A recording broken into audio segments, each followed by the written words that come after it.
Hello students. आज हम एक नए चैप्टर की स्टडी करेंगे जो कि है हमारा mass and energy analysis of control volume. एक कंट्रोल वॉल्यूम की हम एनालिसिस करेंगे कि उसमें मास की इनपुट और आउटपुट का बिहेवियर कैसा होता है और एनर्जी की इनपुट और आउटपुट का बिहेवियर कैसा होता है। तो सबसे पहले तो हमारा है कि कंट्रोल वॉल्यूम आखिर होता क्या है।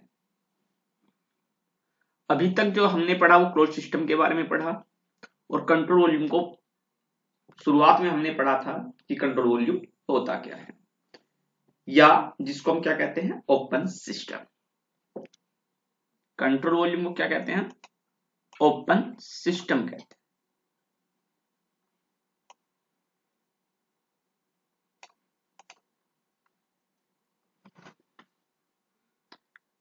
तो देखें यहां पर कंट्रोल वॉल्यूम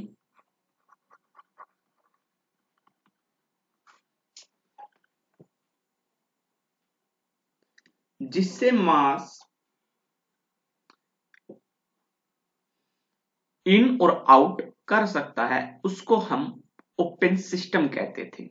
एक ऐसा सिस्टम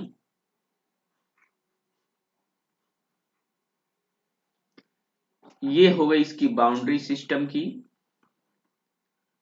यदि मास सिस्टम की बाउंड्री को क्रॉस करता है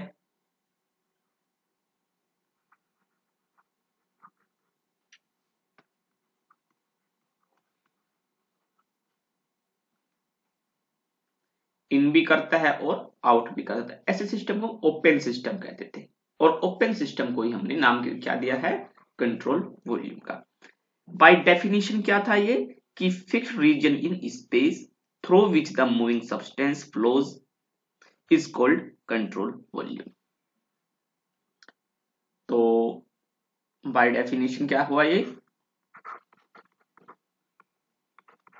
fixed region in space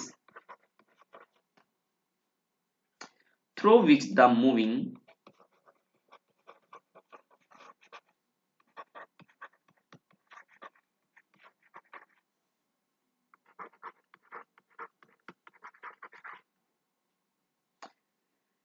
substance flows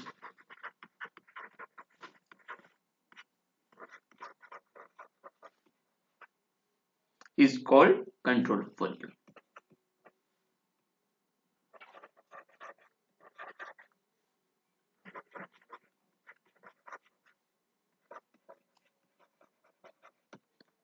ठीक है, चलिए एक एग्जांपल लेते हैं। ये जो हमें दिख रहा है सामने, ये क्या है, ये एक जेट इंजन है। ठीक है, यदि हम इसके कंट्रोल वॉल्यूम की स्टडी करें तो इसमें देखिए, पहला ये इसका इनलेट पोर्शन है,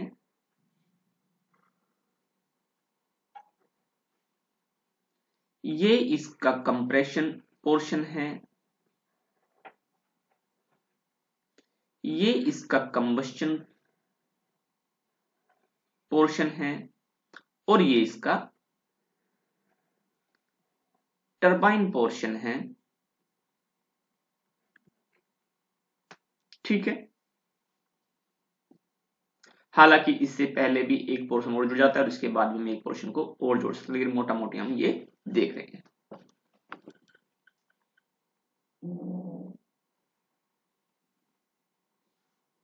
यहां से एयर ने इन किया, ये क्या लिखा हुआ है, एयर इनलेट, यानी कि मास ने इन किया। यहां से आउट किया। ठीक है, तो ये एक कंट्रोल वॉल्यूम हुआ। इसका काम क्या था, एयर को इन करना और आउट करना। ठीक है, कंप्रेशर को यहां पे जो कंप्रेशन हो रहा है ये क्या है, हमारा कंप्रेशर। कंप्रेसर के अंदर कंप्रेशन प्रोसेस होगा, ये कंप्रेशन। तो इसने सप्लाई की इसको, लेकिन उससे पहले ये इसने भी कुछ किसी पर्पज के लिए तो लगाया गया है, तो पर्पज के लिए लगाया गया है, किसी ना किसी पर्पज को कंप्लीट करता है ये। तो मास ने इन किया और मास ने आउट किया यहां पर, और इस पोर्शन के लिए इन हुआ है, इस पोर्शन के लिए आउट हुआ यहां से भी। तो यहां से इन हुआ, यहां से आउट हुआ इसके लिए, और इसके लिए कंप्रेसर के लिए इन हुआ, और कंप्रेसर जब इसको कंप्रेसर के आगे भेजेगा तो कंप्रेसर की आउटपुट होगी। लेकिन जो कंप्रेसर की आउटपुट है वो इस कंबस्टर की इनपुट है, ठीक है ना, सिक्वेंशियली हम देखें तो इन हुआ, यहां से आउट हुआ, किसके लिए, इसके लिए एम इन एम आउट, किसके लिए, इनटेक। और ये जो इनटेक है हमारा, ये इनटेक फैन आप बोलिए इसको, ठीक है, ये जो पहला पोर्शन है, राइट। अब ये जो एम आउट है, ये एम आउट हमारा फिर से एम इन हो गया, किसके लिए, कंबस्टर के, कंप्रेसर के लिए।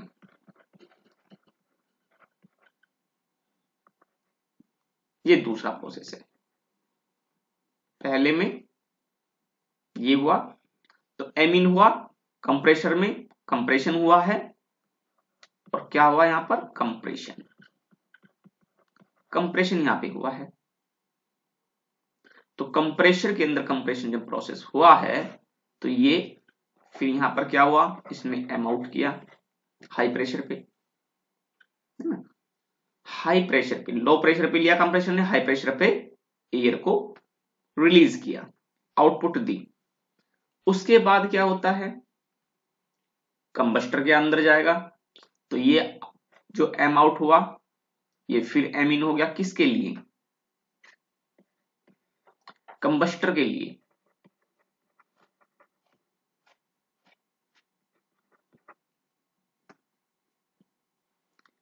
यहां पर तो एयर थी, कंबस्टर के अंदर हमने फ्यूल वगैरह ऐड किया, या अभी हम इसको कहें कि ठीक है हमने हीट सप्लाई की, आइडियली तो हीट सप्लाई की, और यहां पर फिर से हमने एम आउट को किया, जो कि और भी ज्यादा हाई प्रेशर पे हो गई,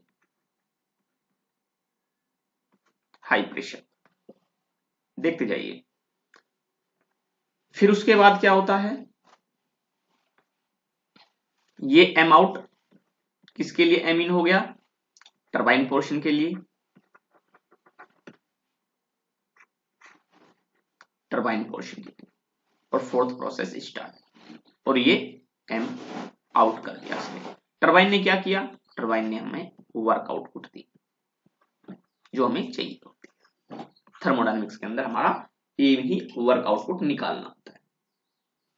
तो ये स्टेप चलते हैं, तो इस तरीके से सीक्वेंस देखें हम तो ये पहला क्या है, ये control volume 1, control volume 2, control volume 3, control volume 4, यानी कि 4 डिवाइसेस यहाँ पे सिक्वेंशियली अटैच्ड कर दी गई एक दूसरे के साथ में। और वैसे तो हमें एक एज ए होल पूरा लगा कि ये जेट इंजन है भी, लेकिन कंपोनेंट उसके अलग अलग है।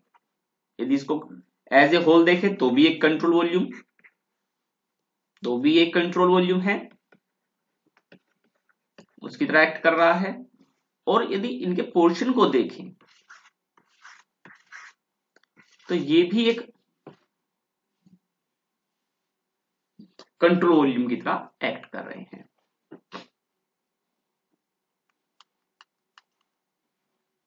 चलिए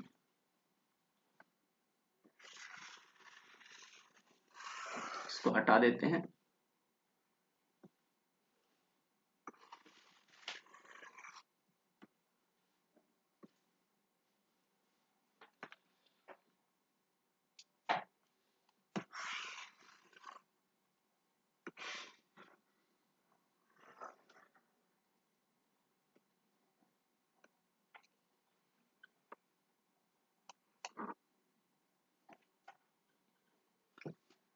आज हम एक सबसे important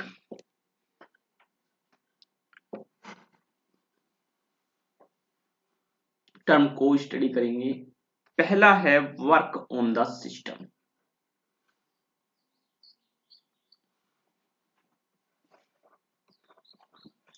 work on the system. एक है हमारा work by the system.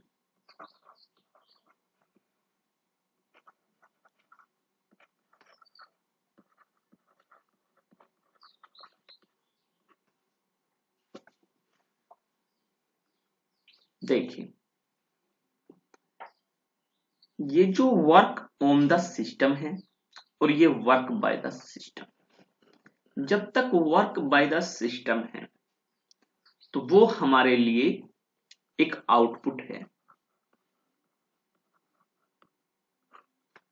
Work की आउटपुट, जो कि हमारी रिक्वायरमेंट भी होती है।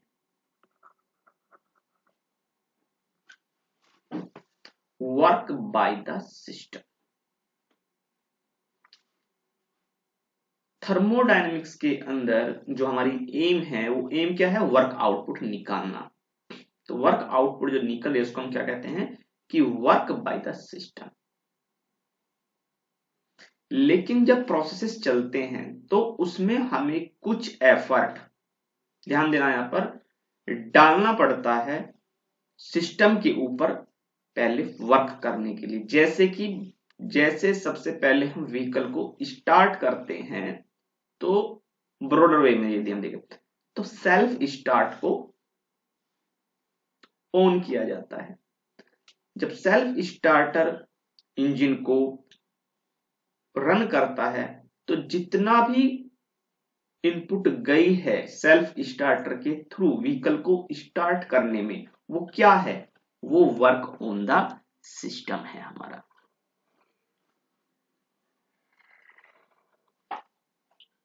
उसके बाद जब इंजन स्टार्ट हो जाता है तो हमें सेल्फ स्टार्टर की रिक्वायरमेंट नहीं होती, फिर तो इंजन चल रहा होता है। लेकिन शुरुआत में हमें जरूरत होती है, तो वो क्या हुआ हमारा? हमने वहां पर स्टार्ट करने के लिए वर्क ऑन द सिस्टम किया है। ठीक है। लेकिन जब प्रोसेसेस शुरू होते हैं आईसी इंजन के अंदर, ये तो आपको एक ब्रॉडर वे में बता दिया कि सेल्फ स्टार्टर काम करता है और आपको समझ आ गया होगा कि हाँ ठीक है, शुरुआत में ऐसा हुआ। लेकिन जब प्रोसेसेस रन कर रहे होते हैं तब भी आईसी इंजन के अंदर एक प्रोसेस होता है हमारा, जो कि कंप्रेशन प्रोसेस है। बाद में हम इसको स्टडी कर लेंगे। ये प्रोसेस जो है हमारा, ये वर्क ऑन द सिस्टम का ही होता है। इसमें भी हमें सिस्टम के ऊपर वर्क करना होता है, यानी कि इनपुट देनी होती है। अब आप सोच रहे होंगे कि वहां तो सेल्फ स्टार्टर बाद में हमें बार बार नहीं यूज करना होता। हाँ, या यूज नहीं करना होता, लेकिन जो कंप्लीट होते हैं प्रोसेस, जब प्रोसेस कंप्लीट होता है, सपोज आईसी इंजन में प्रोसेस कंप्लीट होता है, इसमें भी हम आपको बताएंगे अभी, तो कुछ वर्क आउटपुट हमें प्रोवाइड करता है। वो वर्क आउटपुट कहां से आएगी? जब साइकिल कंप्लीट हो जाती है। ठीक है। आईसी इंजन में कौन कौन से होते हैं? सेम यही होते हैं, इनटेक, कंप्रेशन, पावर, एग्जॉस्ट। ये कंप्लीट होते हैं और हमें वर्क आउटपुट मिल जाती है। ठीक है। जब हम इंजन को स्टडी करें, यहां देखिए, हमने सेल्फ स्टार्टर को ऑन किया और उसने इस प्रोसेस को स्टार्ट करना शुरू किया। अभी तक इंजन क्या कर रहा है? हमें इंजन के ऊपर, सिस्टम के ऊपर वर्क करना पड़ रहा है। सेल्फ स्टार्टर पिस्टन को मूव करा रहा है, फ्यूल एंड एयर इनटेक हो रही है, या एयर हम कहें, ठीक है, यानी कि सिस्टम हमारा इसके अंदर एंटर कर रहा है। सेकंड प्रोसेस जो कंप्रेशर है, कंप्रेशन का है, वो अपने आप नहीं हो रहा, वो भी सेल्फ स्टार्ट के थ्रू हो रहा है। थर्ड वन पावर, ये जो पावर स्ट्रोक हमारा आया यहां पर, ठीक है, जब तक स्पार्क नहीं मिला और स्पार्क के बाद इसने मूवमेंट नीचे की नहीं की, तब तक सेल्फ स्टार्टर का यहां पर फंक्शन रहा, रिक्वायरमेंट रही। उसके बाद हमें पावर मिली और पावर मिलने के बाद में यहां से हमने इंजन ने व्हीकल को चलाने के लिए ट्रांसफर की।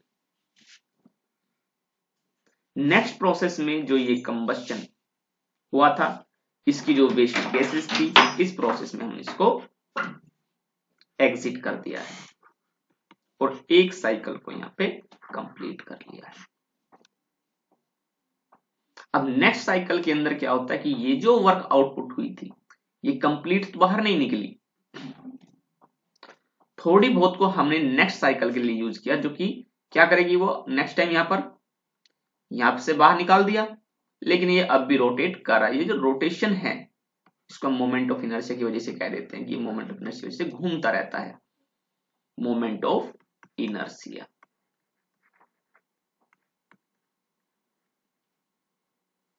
तो ये घूमता हुआ क्या करेगा, ये घूमता हुआ जब ये यहां था, यहां तक पावर दे दी, नेक्स्ट प्रोसेस में यहां से ये ऊपर जा रहा है, यहां से बाहर कर दिया वेस्ट को, लेकिन अब भी मूव करेगा और नेक्स्ट प्रोसेस में यहां से यहां आएगा। तो जो यहां से यहां आ रहा है, वो इसके अंदर जो थोड़ी बहुत पावर वो पहले ही स्टोर कर लेता है, बाकी को व्हीकल को ट्रांसफर कर दी और बाकी को इन प्रोसेस को रन करने के लिए ये यूज मिलेगा। तो इसका मतलब क्या है कि कुछ पावर यहां पर इसको फिर रन करने के लिए कंज्यूम होती है। तो यहां क्या हुआ, वर्क ऑन द सिस्टम होता है, यहां पर वर्क ऑन द सिस्टम होता है।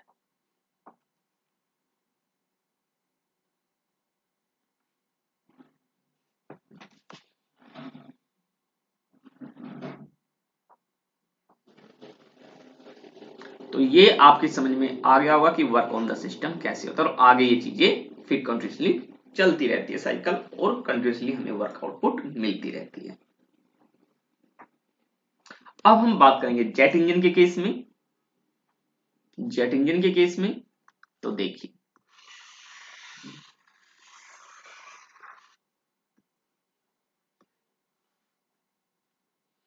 ये जो हमारा इनटेक हो रहा है, ये और ये फैन है, ठीक है। ये फैन कोई ऐसे तो चलने वाले नहीं, फैन आपको पता कैसे चलते हैं। ये कंप्रेशर है, ये पोर्शन कंप्रेशर है।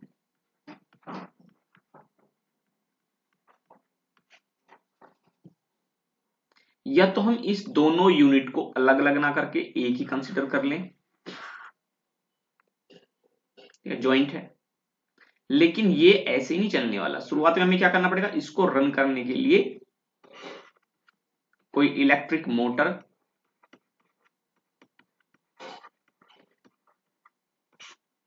से इसको रोटेट करना पड़ेगा, इसको इनपुट देनी पड़ेगी।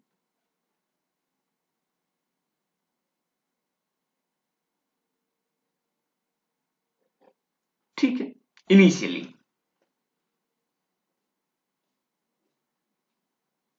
आप चाहे तो कंटिन्यूअसली भी दे सकते हैं, ठीक है, और चाहे तो आप इसको एक बार देके एज ए सेल्फ स्टार्टर भी यूज हो सकता है।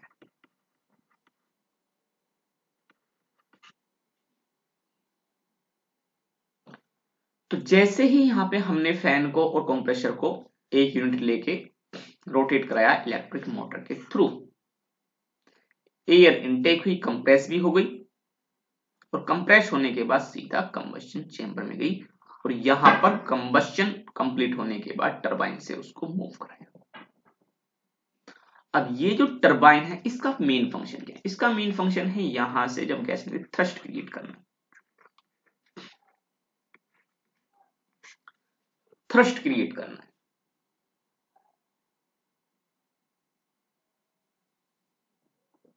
और उस थ्रस्ट से ही हमारे जो जेट होते हैं वो चलते हैं, जेट कहें या एरोप्लेन कहें, जो हमारे नॉर्मल प्लेन होते हैं उसमें इस थ्रस्ट का यूज किया जाता है।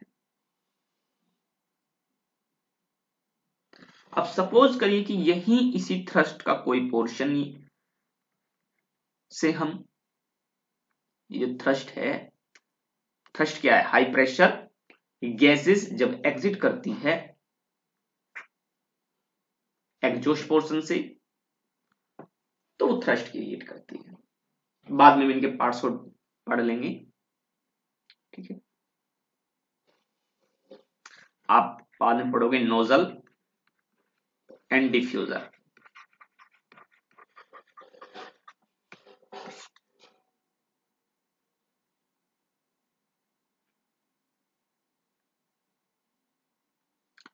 तो तब हम आपको बता देंगे कि क्या किस तरीके से होता है। तो यहां पे देखिए, यदि हम इसका कुछ पोर्शन, इस हाई प्रेशर गैस का कुछ पोर्शन लेके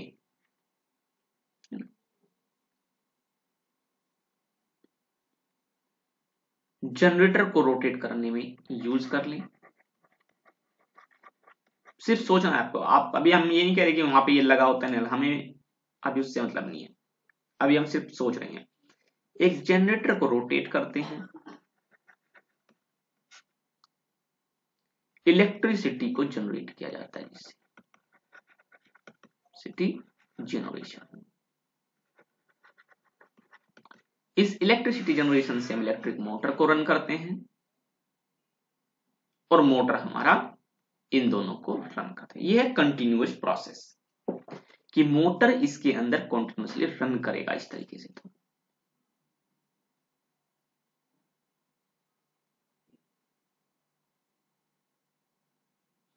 फिर माइंड में आया कि अरे नहीं, जब हम रोटेट कर ही रहे हैं, जनरेटर को रोटेट कर सकते हैं, फिर क्या आया, यदि हम जनरेटर को रोटेट कर सकते हैं तो क्यों ना इसको सीधा ही रोटेट कर ले, हाई प्रेशर को इसके अंदर ले जाके यहाँ पे कोई डिवाइस बनाए लगाएं और जो इसको रोटेट कर दे।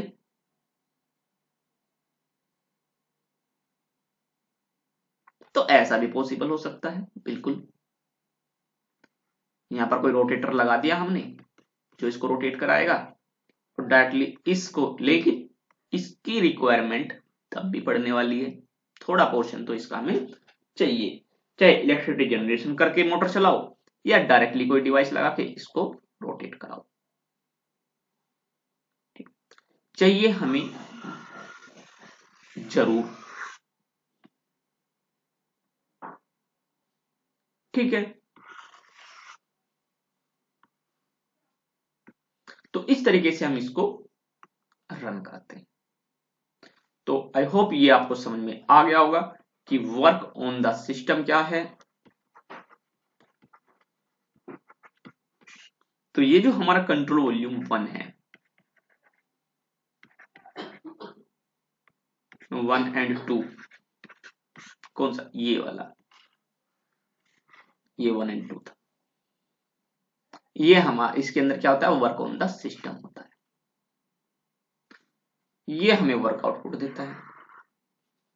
ये कंट्रोल वॉल्यूम क्या देता है,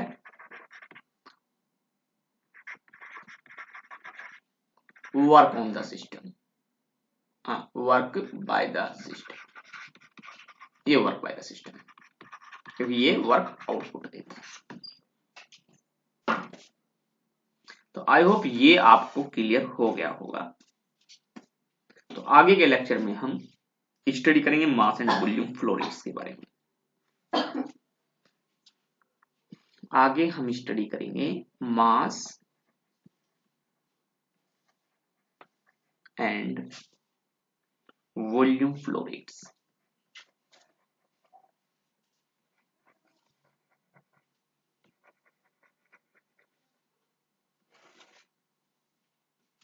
ठीक है।